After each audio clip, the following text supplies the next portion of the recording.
dagang resto 30 tahun di Kelapa Gading. Gila, hebat banget. Dia lebih tua daripada McDonald di Kelapa Gading nih. Kita lihat dengan Pak Ugi.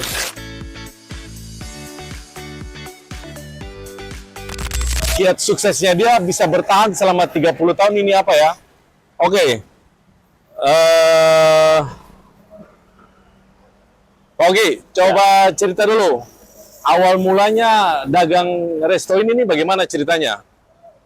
Dulu gua kerja Oke, kerja di mana? Toyota. Toyota. Biasa, ya. Terus? Cuman gua kan orangnya bandel, nggak mau lembur. Nggak mau lembur? Iya, jadi gua Lihat di kamera. Jadi gua nggak mau lembur nih. Gua lihat jam 4 itu cari inspirasi lah, jalan-jalan. Gua lihat ternyata gua tertarik sama kuliner. Gitu. Tertarik kuliner? Iya. Ada background? Tidak ada. Nggak ada. Ya otodidak aja gua. Lalu siapa yang ngajarin masak ini, bikin sambal apa dan lain-lain? Siapa? Otodidak. Otodidak. Gua sendiri. Apa dari istrinya? Tidak. Nggak ada. Nggak ada. Gua sendiri, kerja sendiri semua. Pokoknya inisiatif sendiri, bumbu pun sendiri gua bikin ngarang-ngarang. Ya alhamdulillah bisa ketemu semuanya. Gitu ya? Ya. Langsung buka restoran apa dari lesehan dulu? Dulu gerobak dulu gua. Gerobak di mana? Di Cengkir 8. Di Cengkir 8 ya? Iya, di situ tuh, pinggir jalan. Oh, Ya, sekarang jadi Alfa. jadi Alfa di situ? Ya. Udah ambil duit di sana, Ya, langsung buka di sini? belum. Di situ dulu gua 5 tahun. Oke. Baru digusur sama PP biasa lah. Iya, iya. Baru gua ada ke ruko. Ini buka tahun berapa nih? 94 baru buka. 94? Ya, 94. Lu sama McDonald duluan mana di sini nih? Kayaknya sih duluan gua. Duluan lu ya. Ini termasuk legend di sini ini. Wah, kita udah kayaknya ada di Kelapa Gading udah ini dah. Waktu buka pertama, apa udah langsung rame atau belum? Pertama enggak. Pertama enggak. Pusing nggak? Alhamdulillah pusing banget. Pusing banget ya? Pusing. Ya. Karyawan jalan terus, pengeluaran Ya. ada terus. Barang harus fresh. Terus yang bikin kamu mampu untuk ngelewatin semua ini bagaimana? Nah, itu dia kan. Dulu kan belum ada TikTok. Nah, cara lu bikin supaya rame ini apa? Gue balikin dulu karena gue dulu ini awal-awalnya juga pecel lele. Karena Awal dulu pecel lele? Ya, lele identik dengan buka malam. Oke. Gue balikin buka siang. Tahun 95 kan belum ada media promosi. Kamu Nggak promosinya lewat apa? Dulu pertama itu pos kota sama kontang. Iklan di pos kota. Enggak, dia ada datang. Oh, datang di kamu? Datang, wawancarain. Ah. Nah, itu mulai naik di situ. Mulai naik di situ Iya. ya? Koran kontan, terus pos kota. Dulu zamannya itu. Tapi kalau kamu bisa bertahan 30 tahun berarti makanan kamu enak. Ya, itu. Ya. Kemarin saya udah coba, sambalnya luar biasa sih. Enak banget. Iya. Pertama buka tahun 95. Ya. Modal berapa duit? Dulu masih sekitar 300 ribuan. 300.000 Ya. bisa buat di pinggir jalan atau di resto? Di pinggir jalan dulu. Di pinggir jalan, Nah, 300.000 udah bisa? 300 ribu bisa. Tahun 94, 300.000. 300 ribu, ya. Setara di sini sekarang berapa? 300 juta sekarang, mungkin ya? Nggak nyampe, nggak nyampe. 3 juta, berapa juta lah gitu lah. Oke. 3 kali lipat gitu lah.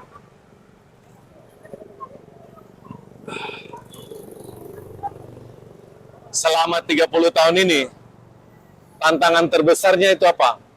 Pernah kepingin menyerah nggak? Menyerah enggak? Menyerah nggak? Tapi terpuruk.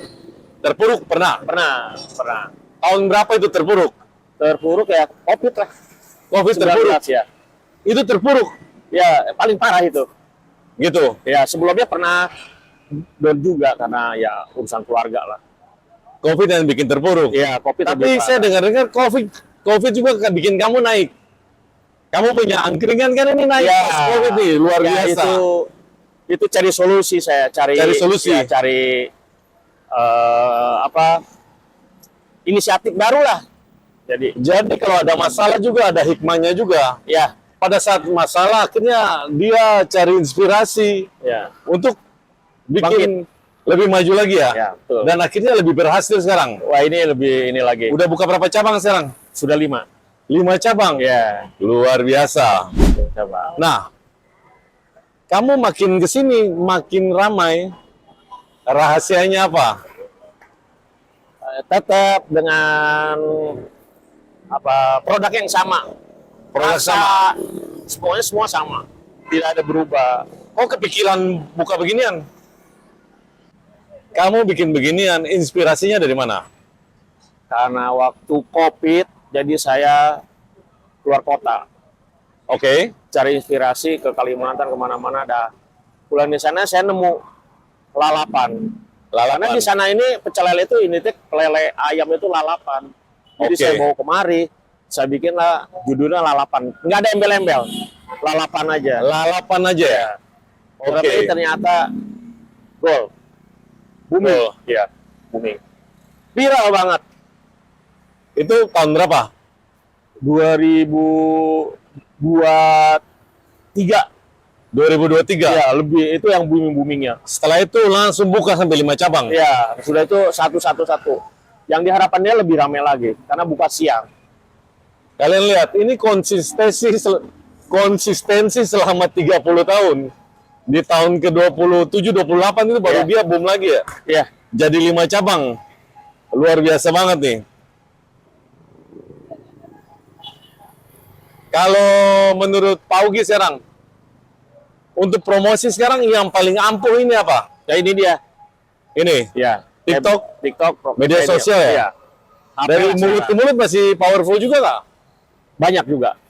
Masih Ya. powerful juga. Tapi lebih dominan tetap di media sosial gini lah. Ya. Tapi tetap yang paling penting produk harus nomor satu. Iya, harus konsisten. Harus konsisten Ya, ya. rasa nggak boleh berubah. Pelayanan juga lah. Oke, kita penutupan. Siap. Sekarang buat anak muda yang kepingin usaha kuliner, pesan-pesannya apa nih? Dari sesepuh kita, Nah, empus sendok, empu ugi. kalau saya pesan anak muda nih, satu harus punya kreativitas lah. Kreativitas. Harus kayak gitu. Harus punya skill juga nggak? Skill relatif bisa belajar lah. Belajar dari mana?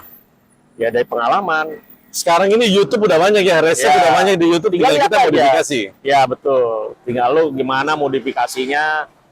Ya kalau bisa berbeda lah. Lu buka lalapan pamanya. Ya lu apa gitu andalannya. Iya. Karena kalau lu udah ada agak berat kayak begitu. Ya, makanya Harus punya inilah. harus punya diferensiasi. Seperti saya nanti buka lalapan, Ya. ada babinya.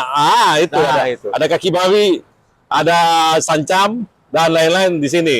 Ya. Itu yang bisa bedain itu dia. Itu yang bisa bedain ya. Jadi kompetitor beda, tapi itu yang biasanya berhasil. Oke. Kalau mau mulai sekarang, pertama, mulai dari jalanan dulu atau langsung resto? Baiknya kayak begini, jalanan lah. Di jalanan dulu ya. Modal Kalau- lebih kecil. Ya, Saingan sekarang udah sangat banyak. Ya. Kompetitor sudah sangat banyak. Jangan buang-buang peluru. Mulai dari kecil dulu nih. ya, Nama sudah naik, baru buka cabang lagi. ya, Kayak gitu. ya, harus permanen dulu lah.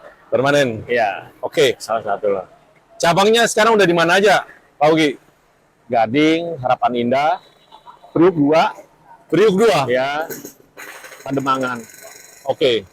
Nanti saya tulis di bawah ini ya. Kalian harus mampir ke lalapan Paugi. Kalau di Kelapa Gading nih ikan nila Paugi ya. Ya, Kalau di tempat lain namanya apa? Lalapan Kelapa Gading. Namanya lalapan Kelapa Gading. Ya. Kok nggak pakai nama Paugi? Orang udah kenal langsung. Soalnya identik dengan Pauginya langsung. Gitu ya. Ya. Oke. Kalau saran dari saya lalapan tetap harus ada Pauginya. Kalau nggak orang bisa nembak semua. Oh, siap. Jadi kita harus cantumin ya. Harus cantumin. Siap. Kalau nggak nanti besok di sampingnya saya tulis lalapan Kelapa Gading. lalapan Kelapa Gading juga kan nggak bisa dipaten. Ya. Yang dipaten kan nama kamu. Siap. Orang kan nggak mungkin kalau lalapan Kelapa Gading kan nggak bisa dipaten. Ya. Seperti itu. Oke. Betul, siap. Betul, Masih betul, ada yang mau disampaikan lagi? betul. Itu aja lah. Semangat buat anak muda lah. Semangat ya. Iya, harus. Ya. Harus. Kalau yang kepingin belajar bisnis makanan, boleh datang berguru sama Empu Ugi nggak? Siap. Janji ya. Siap. Oh ya, diajarin Datang ya. aja. Datang aja ya. Datang aja. Pasti kita kasih kontribusi. Diajarin ulek nggak? Ya. Oke. Ketemu kembali nanti di Kobel Bisnis yang lainnya. Mungkin ada kalian yang punya bisnis yang kepingin podcast dengan saya, boleh DM di IG saya ya. Oke. Oke, terima kasih banyak.